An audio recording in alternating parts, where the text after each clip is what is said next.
No matter what trading strategy you use, going with the trend gives you a better chance of winning. But you have to watch out for reversals because they can take away your profits. Additionally, deep retracements can stop you out, even if you were right about the overall direction. There's a common saying, the trend is your friend unless it ends. So, is there a simple and mechanical way to find the real market direction and read the reversal signals the market is giving? The answer is yes. And in today's video, I'll show you how to do that step by step.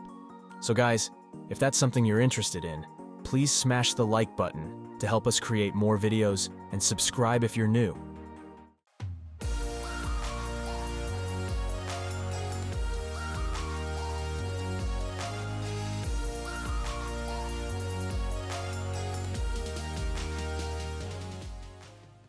The market always moves in the form of impulsive and corrective moves due to the behavior of market participants. Impulsive moves are characterized by the same colored candles, large bodies, and a great pushed distance. Corrections or pullbacks, on the other hand, are characterized by mixed color candles, sideways wicks, and a smaller pushed distance. In an ideal trending scenario, the market forms higher highs and higher lows respecting the swing lows. Each time the price breaks above a structure level, it signals trend continuation, and a demand level automatically forms. Conversely, when it breaks below a structure, it signals a possible trend reversal. But here comes the confusion most traders face. Does this move qualify as a pullback, or should we take the whole movement as a single leg? In other words, is this a swing low, or is it just valueless internal volatility that we should neglect? Because if this is a swing low, then breaking below it signals a reversal. But most of the time, price just continues moving upward after breakouts. So let me explain the most mechanical method to identify valid pullbacks and filter out internal moves and noise. This technique uses Fibonacci retracement levels to pinpoint the depth of correction. Here's how it works. When the market makes an impulsive move, we draw the Fibonacci retracement from the start of the recent impulse to the end. For a pullback to be considered valid, it must retrace at least to the 38.2% level. If the price doesn't reach this level and continues higher, it's often just internal volatility, a weak reaction with no real correction behind it. These shallow moves are unreliable and can lead to false signals. By waiting for a pullback to hit the 38.2% level or deeper, we ensure that we're only reacting to meaningful corrections, not just market noise. So in this case, it is considered a single leg, and a reversal only occurs if the market breaks below this swing low. Let's recap this in a bearish scenario. To identify a valid pullback, the retracement must reach at least the 38.2% Fibonacci level of the previous bearish leg. If the correction doesn't meet this minimum level, we consider it insignificant noise, not a true pullback. These shallow moves often lack real selling interest and can mislead traders into expecting a reversal too early. For example, let's find out if this move is a valid pullback or just noise in the price movement. If we apply the Fibonacci retracement tool from the start of the impulsive move to its end, we'll see that it has reached the 38.2% level. This confirms that the move qualifies as a valid pullback. It shows that the market has paused long enough for some profit-taking or counter-trend interest, which adds structure to the chart. From this point, if the price resumes in the direction of the original trend, we have a break of the market structure and can look for continuation setups with more confidence. On the other hand, if the retracement had only reached, say, the 23.6% level or even less, we'd consider it internal noise, and this would be treated as a single price-moving leg. In this case, there would be no break of structure and no valid swing high. Now that we know how to identify impulse and pullback, let's talk about market direction. When we see 1, 2, 3 moves breaking above the previous structure, that tells us we're in a trend. If the price then forms another pullback and impulse, we have trend continuation. Now here comes a very important point. We mark the lowest point of the pullback as our swing low, but only after a break of structure has happened. This means that during a correction, the price might create many lows, but those are not swing lows. Breaking below these minor lows does not mean the trend is reversing. The real swing low is confirmed only after the market structure is broken. Then the lowest point of correction becomes our swing low, and breaking below it signals a possible reversal. Let's look at a bearish price action example to apply this method and clear up any doubts. So here we have a bearish market structure. At first look, it might seem choppy with no clear direction. But we're going to apply our method and find out what the market is really doing as price action forms. Also, keep this in mind. If you're trading a trend continuation setup, it's best to focus on charts where the direction is clear. Avoid choppy, unclear markets. Now let's start from the beginning. Here we have 1, 2, 3 moves breaking below the recent structure. So we're in a downtrend. Here is our low, high, and lower low. If price breaks below the recent structure again, the trend continues, and the correction should happen within this range. Let's see what happens next. The market makes a small pullback and continues downward. So after this breakout, we can mark the recent swing high and swing low. Breaking below the swing low means trend continuation, and breaking above the swing high means a potential reversal. So again, the correction happens inside this range. But wait, is this a valid correction or just noise in the price chart? To answer that, we use the retracement tool to measure the depth of the pullback. If we apply the retracement tool from the start to the end of the impulse, we'll see that this pullback does not reach the 38.2% level. So this is not a valid correction. We should treat the whole movement as one single leg. Let's keep going. We now get another break of the market structure to the downside. So we mark a new swing high and low. We're still in a downtrend as long as the price stays below this swing high. Next, price taps into this structure level but fails to break it. These long wicks show that sellers pushed the price through the swing low, but it quickly returned back inside the range. This shows some bullish strength. But still, we are in a downtrend as long as the price stays below that swing high. Price tests the level again, and finally, we have a breakout above the swing high. This signals a potential reversal to the upside and possibly forms an uptrend in the following moves. But to confirm the uptrend, we need to see 1, 2, 3 moves to the upside. Now let's see what happens next. Price suddenly drops, breaking below the structure again. Now we have a confusion.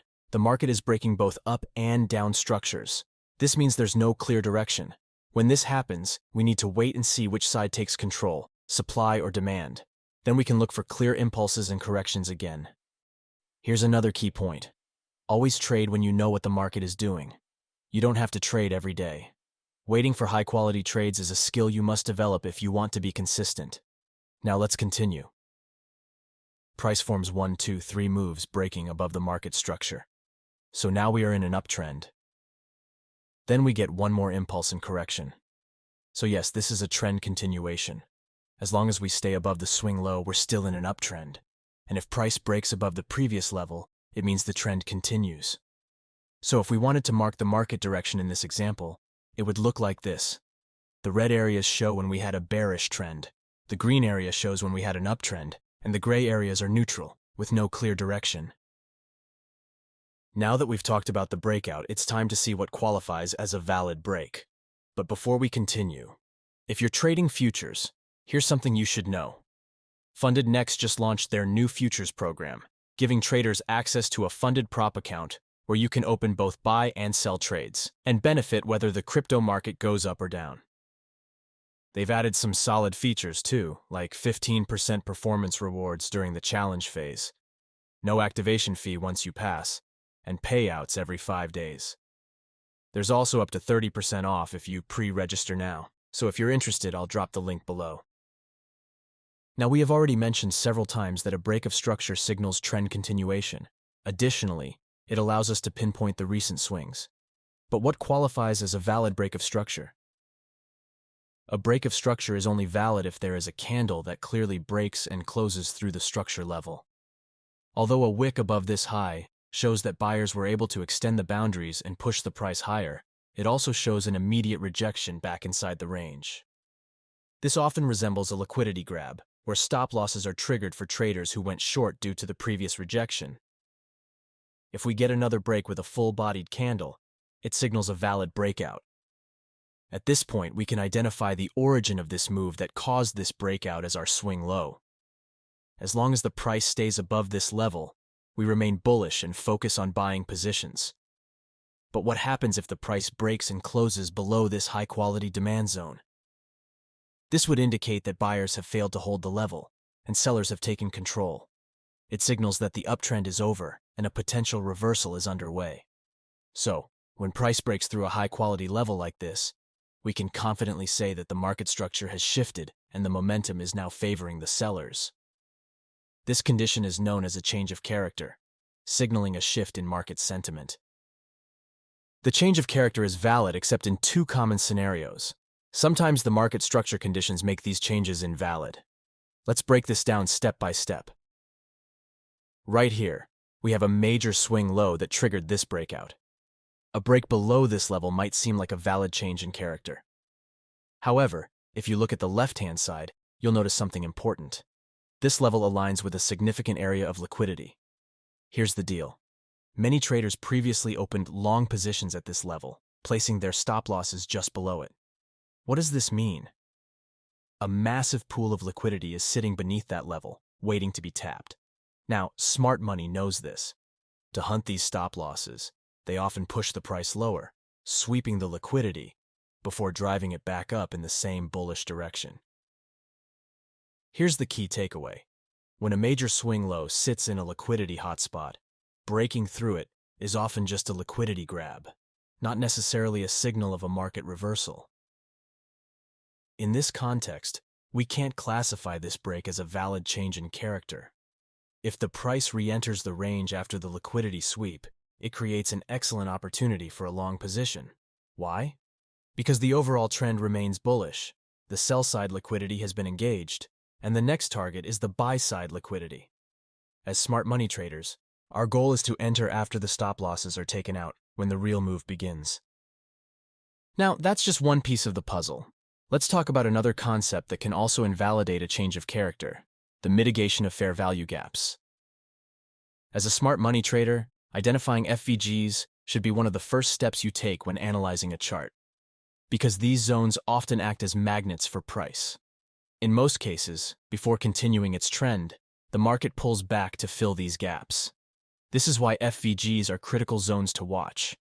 They're most effective on intraday time frames such as the 4-hour, 1-hour, or even smaller time frames. Now here's where it gets interesting. Let's go back to the earlier example. Look closely at the left-hand side, and you'll spot an unmitigated fair value gap sitting just below the major swing low. In scenarios like this, price often retraces to the FVG zone to fill the gap. This pullback doesn't indicate a true reversal. It's simply the market rebalancing itself. The bottom line? Always check the left-hand side of the chart for unfilled FVGs. This helps you distinguish between a move that's just filling a gap and one that reflects a real shift in market sentiment.